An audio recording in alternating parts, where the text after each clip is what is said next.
Salam, hər vaxtınız xeyir olsun. Bugün sizinlə ABC Akademiyanın yeni sınaq toplusundan 17-ci sınavın sualları ilə tanış olacağıq. Başlayırıq ilk sualdan. İlk sualda deyir ki, hər iki tərəfi ilə arteriya damarına birləşmiş kapillər damarlara hansı canlının tənəffüs orqanına rast gəlmək olar? Burada söhbət balıqların tənəffüs orqanından gedir. Balıqların tənəffüs orqanına, yəni qəlsəmələrə qan gəlir arteriya damarı ilə. Və arteriya damarı ilə gələn qan burada kapillərlara şaxələnir, qəlsəmə kapillərlərinə. Burada hansı ki qazlar mübadiləsi gedir.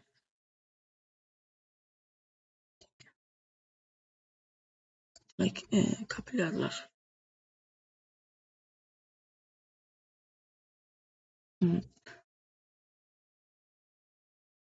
Və artıq bu qəlsəmə kapillərlərindən çıxan qan yenidən arteriya damarına yığılır və arteriya damarı vasitəsindən daxili orqanlara aparılır.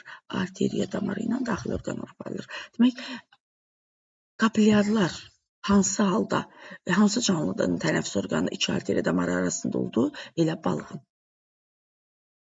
Sonra, baxaq, ikiqara mayalanma prosesində 30 ədəd qamet iştirak etmişdir. Mayalanma gedən düşeyim hissələrinin əmələ gəlməsi zamanı neçə mitoz bölünmə baş vermişdir? Demək, ikiqat mayalanma prosesində bir düşeyim hissəsində 3 qamet iştirak edir. 2 spermi, 1 yumurta içərir. İndi 30 qamet iştirak edibsə, demək, buradan neçə düşeyim hissəsindən söhbət gedir? 10 dənə düşeyim hissəsindən. Hər düşeyim hissəsində nüvə sayı 8 olur və bu 8 nüvənin əmələ gəlməsi zamanı mitoz bölünmələri baş verir. Mitoz bölünmələrinin də sayı 7-yə bərabərdir. Əgər bir düşeyim hissəsinin 8 nüvəli olması üçün 7 mitoz bölünmə baş verirsə, 10 düşeyim hissəsində bu bölünmələrin sayı 70-ə bərabərdir. Demək, elə bunu soruşur. Mitoz bölünmələrin sayı bu da 70-ə bərabərdir. 70-də D bəndində verilmişdir. Soxulcanın K qədəri buğumunda en qədər metinefridi sayılmışdırsa 10-da. Hər buğumda metinefridlərin sayı 2 ədəd olur. Yəni K qədər buğumunda en qədər metinefrid var. Hər buğumda 2 ədəd olduğuna görə N qiyməti buradan tapılır ki, N 2K'dır. Əgər K ilə ifadə etmək lazımdırsa, K bərabərdir N bölünsün 2. K bərabərdir, M bölünsün 2 və yaxud da ki, bu da verilib demək B bəndində. Sonra, baxaq, qrafikdə parazit həyat tərzinə malik qurd və ya qurdların arağı sahibinin bədənində sayının dəyişməsi əks olunmuşdur. Demək, arağı sahibinin bədənində say artıb. Arağı sahibinin bədənində say artıbsa, bu qaraciyər sorusu da ola bilər. Məsələn, exinokok da ola bilər. Buna əsasən isə fikri seçin. Bu qurd, bağırsağı olan qurd ola bilər. Bağırsağı olan qurd. Bəli, bağırsaq var. Hər ikisi yastı qurdlar tipinə aid və hər ikisində bağırsaq var. Buğumlara malik qurd ola bilər. Bəli, exinokokda var buğumlar. 6 qarmaqlı sürfəsi olan qurd ola bilər. Bəli, exinokokun sürfəsi 6 qarmaqlıdır. Aerob sürfəsi olan qurd ola bilər. Bəli, qaraciyər sorusunun sürfəsi aerobdur. Suda yaşaya bilir.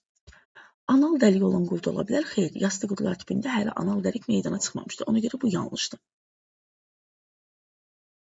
Uyğunluq hansı bənddə pozulmuşdur? Ksilema borları ötürücü toxumadır. Doğrudur. Birinci, demək, doğru cavab olacaq. Sonra, baxaq, ikinci, yarpaq ləti əsas toxumadır. Bəli. Mantar örtük toxumasıdır. Bəli. Toxum endospermi əsas toxumadır. Bəli, burada ehtiyat qida maddələri toplanır. Çek nektarlığı əsas toxumadır. Xeyr, bu yanlışdır.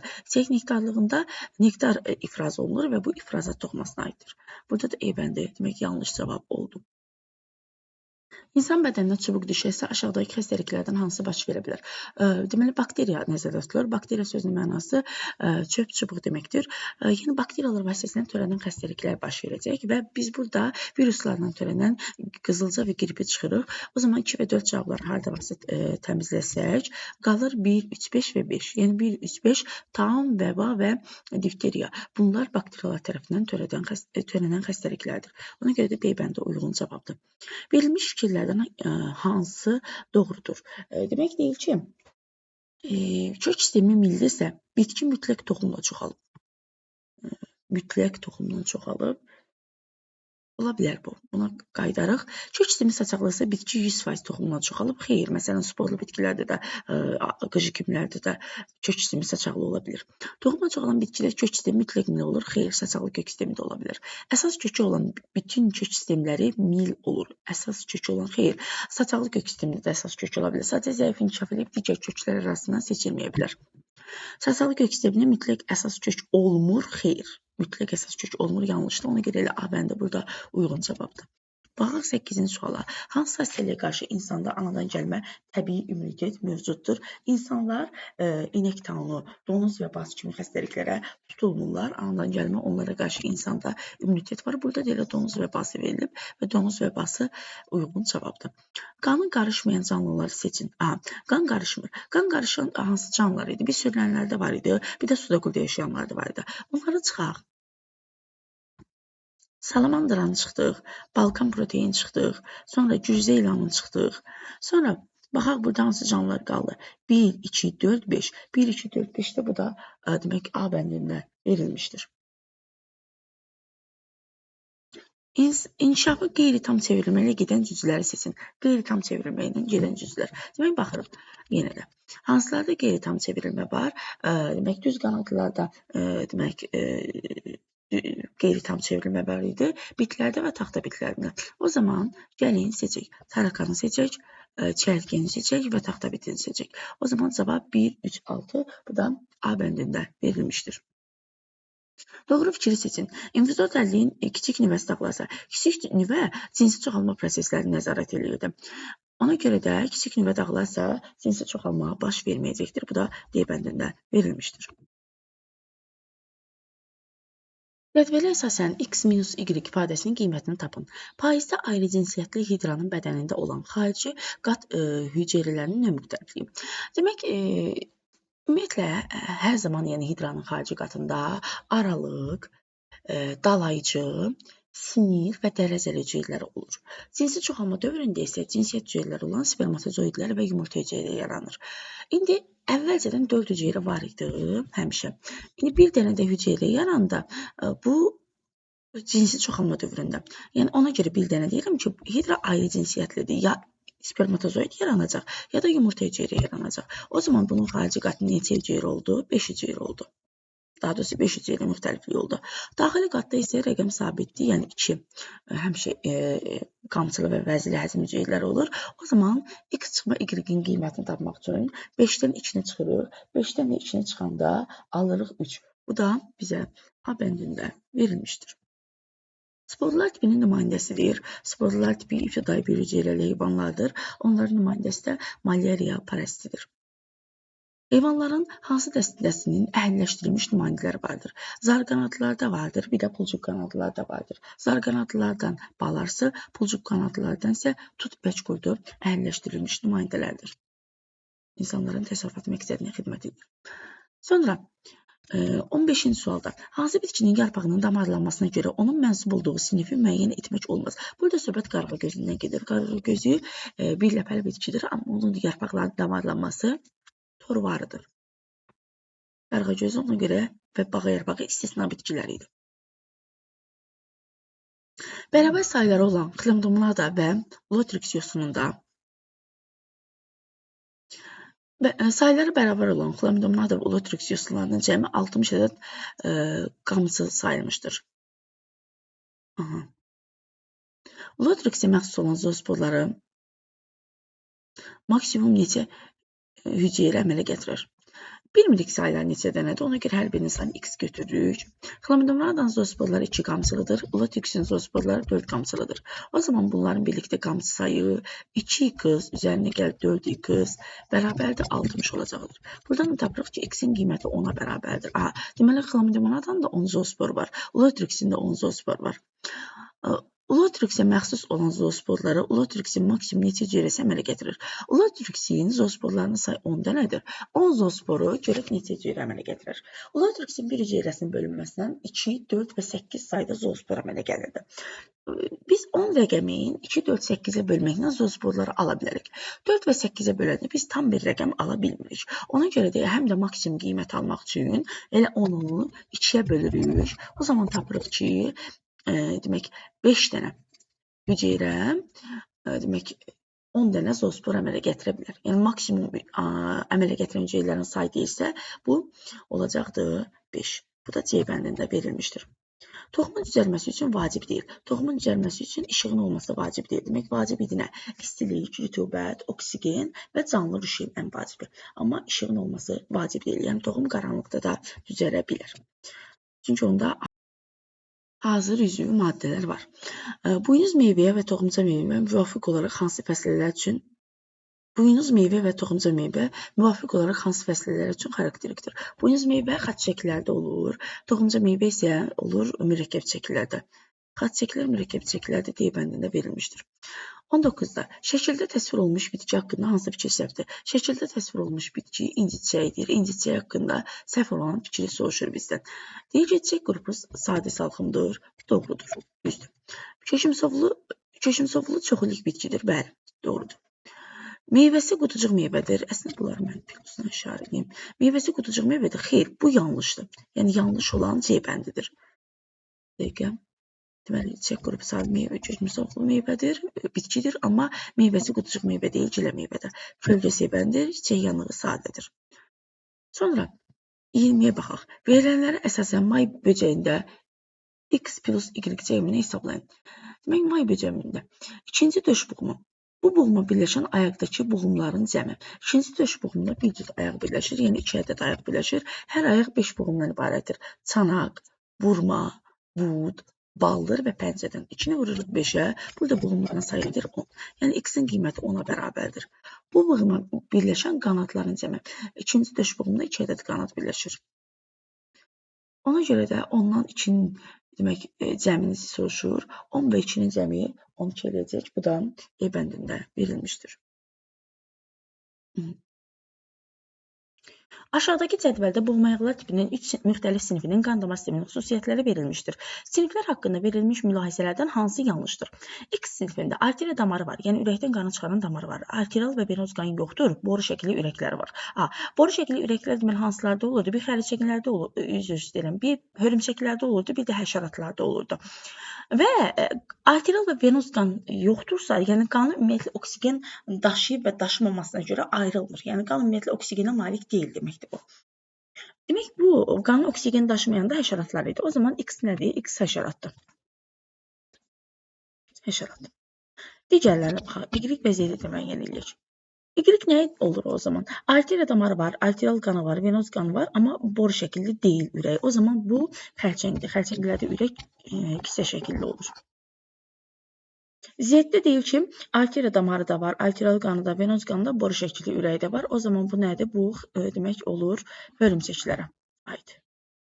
Bu olur hörümçəklərdən. Bir dəqiqə.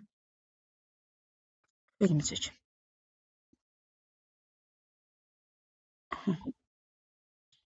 Hörümçəklərə aid olur bu. İndi biz artıq sinifləri bildik, hansı sinifdir. Gəlin testə baxaq. Bizdən də yanlışı soruşur. Görək nə yanlışdır burada. X-in nümayəndələrində mayalanma daxil edir. Həşəratlarda X mayalanma daxil edir. Bəli, doğrudur. B-də deyir ki, Y-in nümayəndələrində gözləri mürəkkəb fasetlidir. Xərçənglərdə, bəli, gözlər mürəkkəb fasetlidir.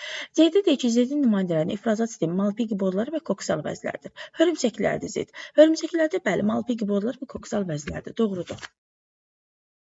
D-də deyir ki, Y və Z-in nümayəndələrində baş və döş hissə bitişikdir. Baş döş hissə hansılarda bitişikdir?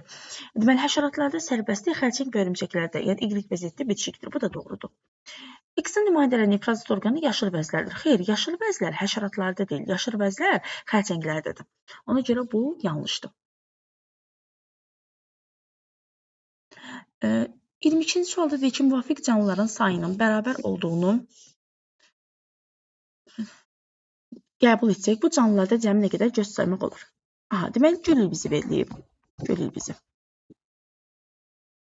Və anodonta verilib. Sayılarını bilmirəm nə qədərdir, amma hər birinin sayını X qədər götürürəm. O zaman göl ilbizinin ürəyi 2 kameraldır. Yəni, orada kameraların sayı 2X olacaq. Anodontada isə 3 kameralıdır. X sayıda anodonta var 3X. Bunun ikisini toplayanda 2X plus 3X bu eləyir 5X. 5X da 60-a bərabərdir. Yəni, bunlardan belə çıxır ki, X-in qiyməti 12-dir. X-in qiyməti 12-dirsə, Biz bilirik ki, anodonta və göl ilbizinin hər birinin sayı deməli 12-yə bərabərdir. İndi nə deyir bizə? Canlılarda nə qədər göz saymaq olar? Hər bir fərddən, yəni göl ilbizinin də, anodontanın da fərdlərinin sayı 12 ədəddir. Anodontanın fərdlərində göz yoxdur. Ümumiyyətlə, onlarda hissiyyat orqanları olmur. Yəni gözün sayını anadontaya görə 0 götürürük. Amma göl ilbizi hər biri 2 ədəd gözə malikdir. 12 fərddir, hər birində 2 göz, bu da 24 göz eləyir. Bu da C bəndində verilmişdir. Baxaq 23-cü suala. Şəkildə göstərilən canlıların neçəsində qan qazlarının daşınmasına iştirak etmir. Qan qazlarının daşınmasına iştirak etmir o deməkdir ki, yəni ümumiyyətlə bunlarda traxeyalar vasitəsilə demək daşınır. Oksigen və karbon qazı sadəcə qan qidalı maddələri daşıyır və lazım olan digər maddələri.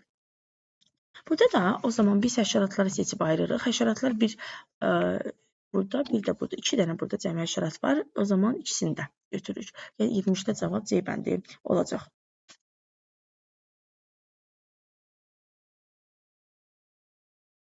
-24-cü sualda görək nə deyir bizə?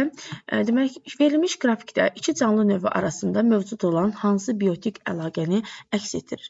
Biri üçün neytraldır, amma digəri üçün demək artım var. Yəni digəri üçün faydalıdır, belə desəm ki, fərdlərin sayını artırır. Bu hansı da birinə faydalı idi, amma digəri üçün heç bir yəni neytral bir münasibət idi, heç bir artım yox idi. Bu komensalizmdir. B bəndi, yəni uyğun cavabdır. Maya sarmaşığı bitkisinin endosperm hüceyrəsinin cinsiyyət xromosomları hansı ola bilər? Maya sarmaşığı bitkisində demək dişilər homogamet idi. O zaman onun dişi fərdlərində XX-dir.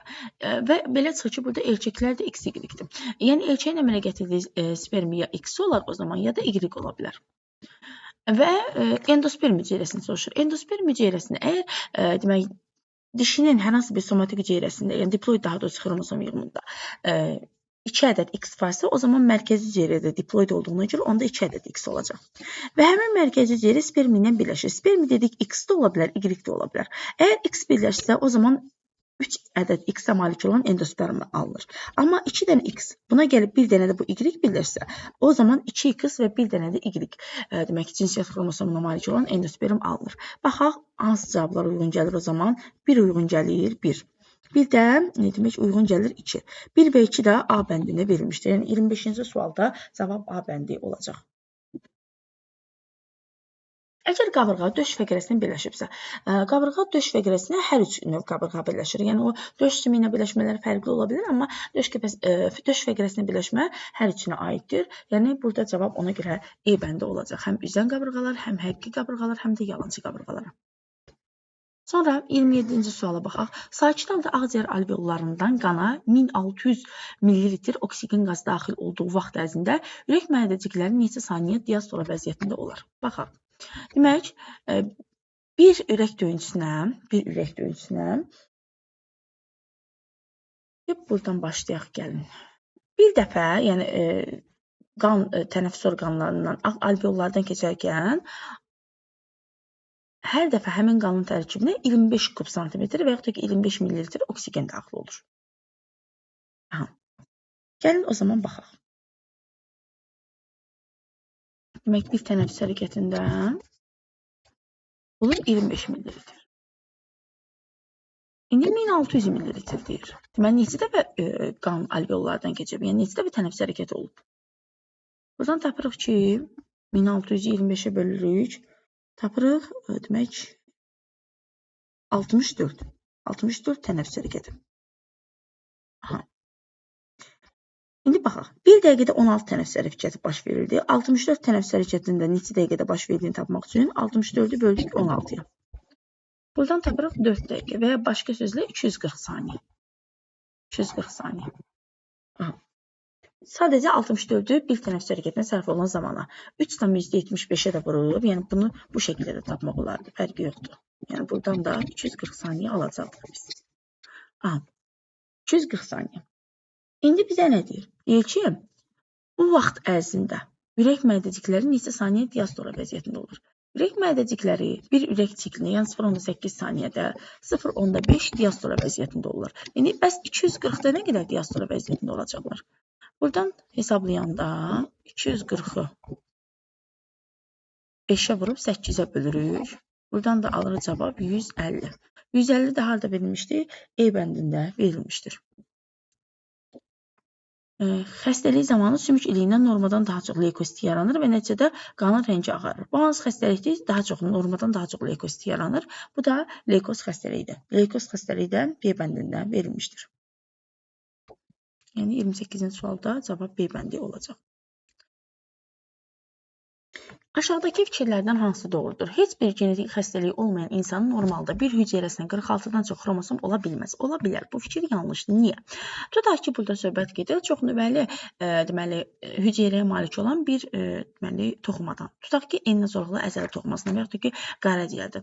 Burada hüceyrədə nüvənin sayı, xromosomun sayı 46-dan çox ola bilər. Çünki onlar çox nüvəlidir. Elə hər nüvədə 46 xromosomdur. Tutaq ki, götürüm elə 2 dənə nüvə var. Birdən çox, məsələn, istənilən məsələdə 2 götürüm. 2-ni vursam 46-ya, burada alınır 92. Deməli 92 dənə xromosom var. Ona görə burada ola bilməzdir. Bu yanlışdır, ola bilər. B-də deyir ki, bir hüceyrəsində 46-dan az xromosom ola bilməz. Ola bilər. Məsələn, qametlərdən söhbət gedirsə. C-də deyir ki, bir hüceyrə nüvəsində 46-dan çox xromosom ola bilər. Xeyr, nüvədən birində 46-dan çox ola bilməz. Əgər təbii ki, bu heç bir genetik xəstəlik yoxdursa burada. D-də deyir ki, bir hüceyrə nüvəsində 46-dan çox xromosom ola bilməz. Bəli, sağlam olduğu üçün ola bilməz. Bu doğrudur. Bizə də doğru lazımdır. E-də deyir ki, bir hüceyrə nüvəsində 46-dan az xromosom ola bilməz. Bir hüceyrə nüvəsində 46-dan az xromosom olur. Məsələn, qametin nüvəsində xromosom sayı 23-dür. Ona görə bu da yanlışdır. Sadəcə burada D bəndi doğru cavab oldu. Baxaq növbəti suala, 30-cu suala. Verilmiş genotipə malik hüceyrə demək, %4% ehtimalla kiçik A, böyük B və kiçik C geni daşıyan qamet əmələ gətirir. %4% ehtimalla. %4% ehtimal. İndi baxaq burada böyük A, kiçik B və kiçik C qametinin neçə faiz yaradacağını hesablayın. Burada genotipə baxsaq, A ayrıdır, B və C genləri isə ilişikdir. A sərbəstdir, B və C genləri isə ilişikdir.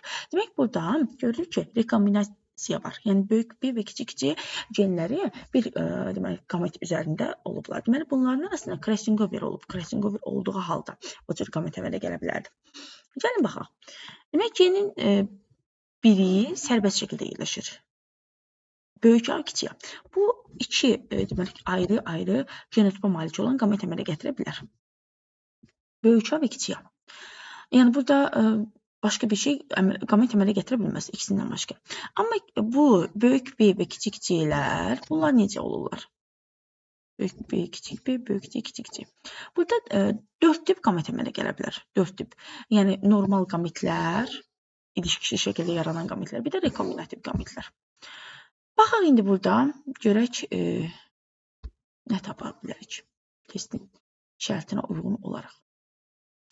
Demək, dedik ki, bu qamet %4% ehtimalla əmələ gəlir. Kiçik A-da buradan bilirik ki, 2də 1 ehtimalla yarana bilər.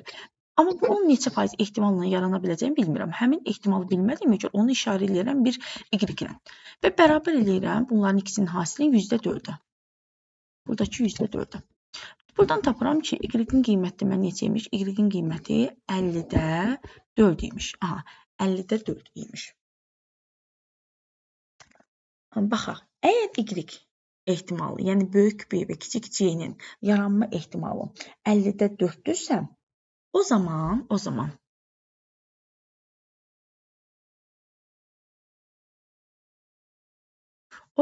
böyük B və kiçik C 50-də 4-dürsə, buradan belə çıxır ki, kiçik B ilə böyük C-də eyni ehtimalla yarana bilər. 50-də 4 ehtimalı.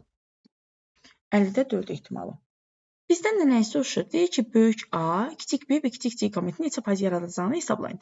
Əgər bunlar ikisi 50-də 4-dürsə və ya başqa sözlə bunlar demək necə yaranırlar? Deməli 50-də 4, 50-də 4. Həm mən normalları da yazım o zaman.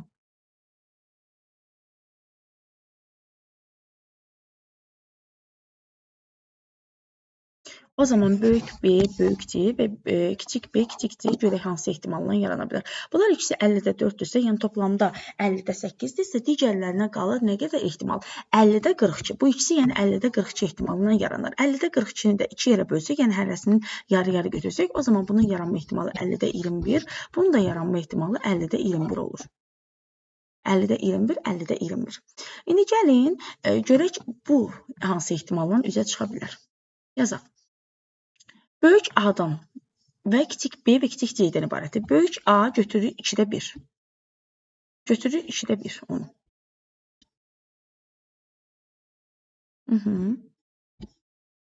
2-də 1. Kiçik B, kiçik C isə buradan tapırıq ki, 50-də 21 ehtimalından yaranır. 50-də 21. Onda bunun ikisinin birlikdə yaranma ehtimalı nə qədər olacaq? %21 və ya başqa sözlə 21%. 21% də 30-da E bəndində verilmişdir. Bir qədər uzun izah oldu, düzdür. Amma ümid edirəm ki, bu aydın bir izah olar. Anlaşılır şəkildə izah etməyə çalışdım mən.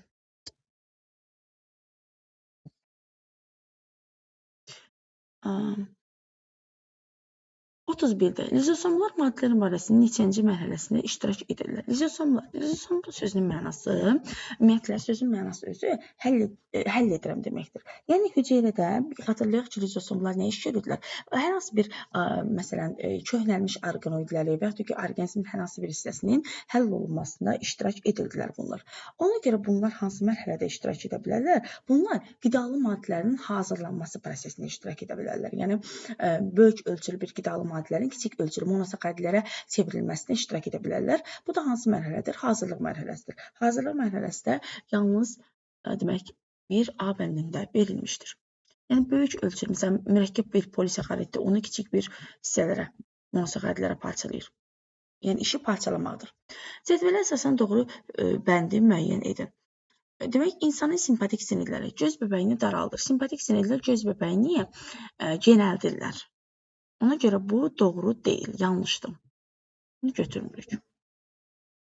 2-yə baxaq. Ürək döyüntülərini artırır. Bu da yanlışdır. Bir dəqiqə. Yox. Yəni ürək döyüntülərini artırmağı doğrudur, amma burada yanlış verdiyi üçün bu yanlışdır, götürmürük. Beyin kötüyündən çıxır. Simpatik sinirlər onurğanın döş və bel şöbələrindən çıxır. Beyin kötüyündən çıxmır. O zaman bu da yanlışdır.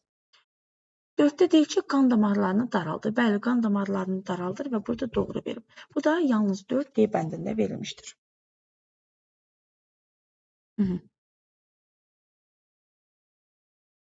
Uyğunluğu müəyyən edən toyuq korluğu beri-beri xəstəliyi. Ürək damar sisteminin fəaliyyəti pozulur. Ürək damar sisteminin fəaliyyəti pozulur.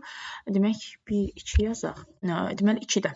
Beri-beri xəstəliyində B vitamininin çatışmazlığından yaranan xəstəlikdir. B1 vitamini, amma toyuq korluğu A vitamini çatışmazlıqda yaranır.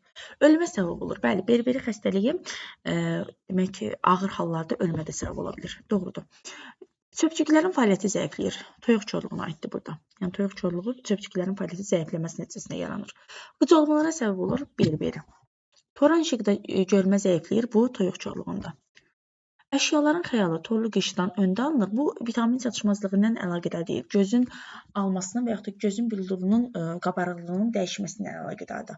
Ona görə bu heç birisinə aid deyil. Deməli, 1 aid oldu C-yə, 2 aid oldu A, B, D. Bu hansı cavabdadır? Demək, bu deyil.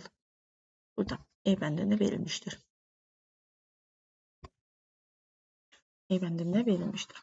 Baxaq 34-cü suala. Aeromorfozların meydana çıxma ardıcılığı düzgün verilmiş variantı tapın. Demək, qapalı qanama sisteminin meydana çıxması. Qapalı qanama sisteminin meydana çıxması bu protozoidadır. Heyvanların bütün tipləri yaranmışdı və onlar da qapalı qanama sistemində yaranmışdı. Ona görə bu birdə demək aid olacaq nə? Demək ardıcılıq deyir də. Yazaq burada qeyd edək. Bir deməli protozoid. Yaxşı. O zaman ikinci ribosomun formalaşması. Ribosom ilk dəfə bakteriyalarda yaranmışdı. Bakteriyalarda arxeida yaranmışdı. O zaman bu da arxeid. Sonra 3-də deyil ki, milkök sisteminin yaranması. Milkök sistemi devonda yaranmışdı, çılpaq toxumlarda. Yəni 3-cü olacaq devon. Sonra süd vəzlərinin yaranması. Süd vəzlərinin yaranması ilk məməlilərdə olmuşdu. İlk dəfə triasda olmuşdu. Triploid endosperm örtül toxumları xasdır. Örtül toxumlar da təbaşirdə yaranmışdır. O zaman ardıcıllıq necə oldu? Ardıcıllıq belə oldu da. Birinci deməli biz içini götürürük. Fərqli rənglə yazın, qoy seçilsin. Birinci demək içini götürürük. Arxeyi, sonra proterozoyu götürürük. Sonra devonu götürürük. Sonra triası götürürük. Və sonra da təbaşiri götürürük. O zaman ardıcıllıq hansı şəkildə oldu?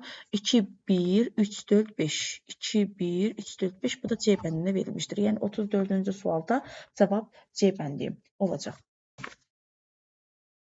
35-ə baxaq. Erkək qızının inkişaf siklində X ilə İşarə olunan hissə haqqında verilənlərdən hansı yanlışdır? X ilə işarə olunan hissə protaldır. Və protal haqqında görək hansı fikir yanlışdır. Deyək ki, protal sporofit nəsildir. Elə yanlışlıq buradadır. Çünki sporofit nəsil qıcıların yetkin fərdidir. Protal üzərində qametlər əmələ gəlir və protal qametofit nəsildir. Və buradan da elə görünür ki, A bəndi yanlışdır. Digərlərinə baxaq. Rizoidlərə malikdir. Bəli, aşağıda rizoidləri görürük. Anteridlərdə spermatozoidlər yaranır. Doğrudur. Hüceyrələr haploiddir. Bəli, çünki haploid xromosom 20 molekulin olan sporlardan inkişaf edirlər. Zigot burada əmələ gəlir. Bəli, anteridi və arxegoni burada olur. Yumurta hüceyrə hərəkətsiz olduğuna görə arxegonidə mayalanma gedir və arxegonidə demək zigot yaranır.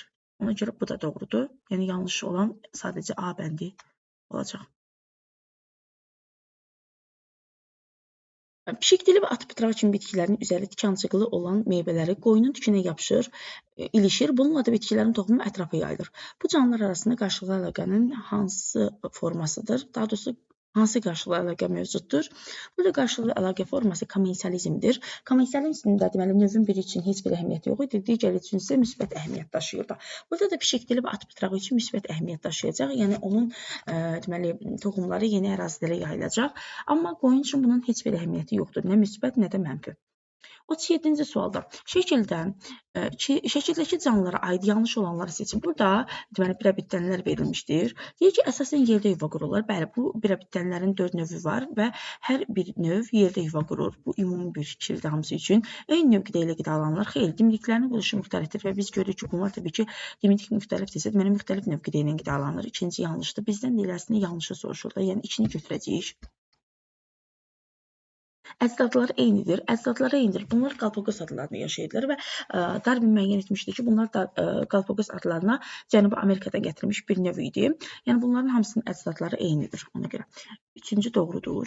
Dimdiyinin quruluşuna görə fərqlənirlər. Bəli, artıq biz bunu dedik. Dimdiklərin quruluşu fərqlidir. Stabilləşdirici seçmənin təsirinə məruz qalmışdır. Xeyr, burada stabilləşdirici seçmənin təsiri özü göstərmir.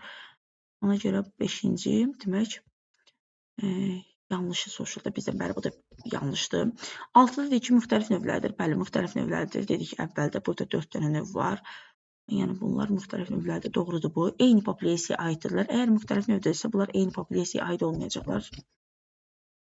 Sonra 8 dedik ki, bəzilərində döş dili inkişaf etməmişdir. Xeyr, döş dilləri inkişaf etmişdir. Ona görə bu da yanlışdır. Yəni 2, 5, 7, 8 deməli yanlış oldu. Bu da D bəndində verilmişdir. TNT molekulunun müəyyən bir hissəsində nükleotidlərin cəmini eynilikdə işarə edəcək. Bir zəncirdə olan azot əsası, karbohidrat və fosfat üstü qalıqlarının cəmi nə qədər olar? Əgər müəyyən bir hissəsində, yəni molekulun müəyyən bir hissəsində n sayda nükleotid varsa, o zaman bir zəncirdə olan nükleotidlərin sayı n bölünsün 2 olacaq. n bölünsün 2 sayda nükleotid var. Hər bir nükleotidin içərisində bir dənə azot əsası var. Ona görə azot əsaslarının sayı elə n bölünsün 2 sayda götürülür.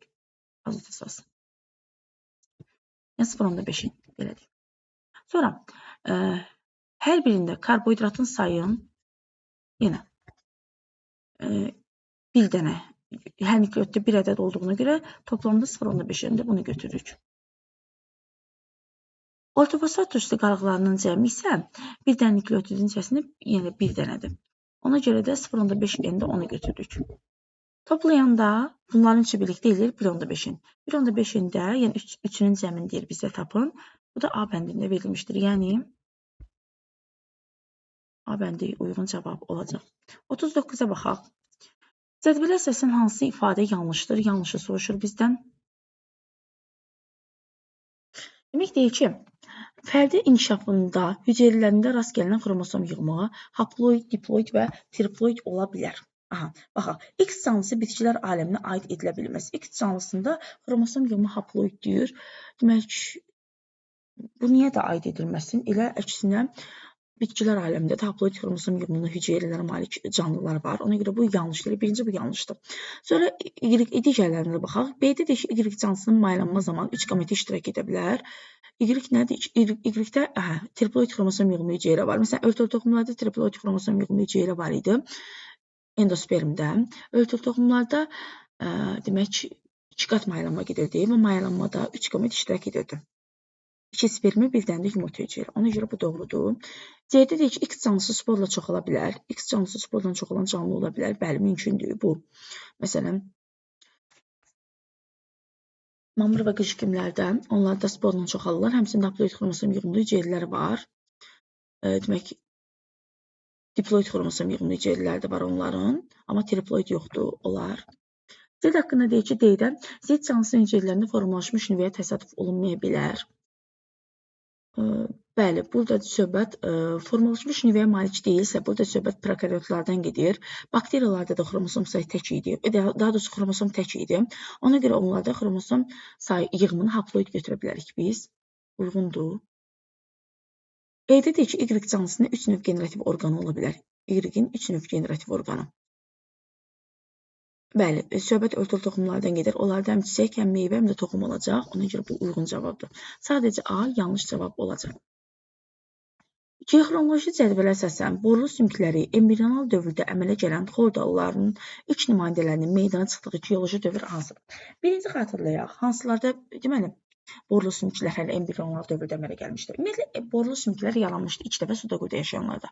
Amma onların deməli borlu sümükləri demək embrional dövrdə yox, postembrional dövrdə yaranmışdı. Yəni çəmçə quyruğu yetkin fərdə çevrildikdən sonra.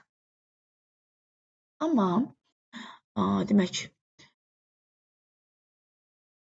embrional dövrdə əmələ gələnlər deyilsə ilk dəfə burada sürünənlər nəzərdə tutulur o zaman. Sürünənlər də nə zaman yaranmışdır? Sürünənlər də daş kömürdə yaranmışdır. Yəni burada cavab onda A bəndi olacaq. İndi burada bizim demək testimiz yekunlaşdı. 17-ci sınağın sualları yekunlaşdı. Çox sağ olun. Hər birinizə təşəkkür edirəm. İnşallah ki videonu bəyənərsiniz. Bəyənsəniz bəyənmə tuşuna basmağı, kanala abunə olmağı unutmayın. İnşallah növbəti videoları tezliklə çəkib yükləməyə çalışacağam.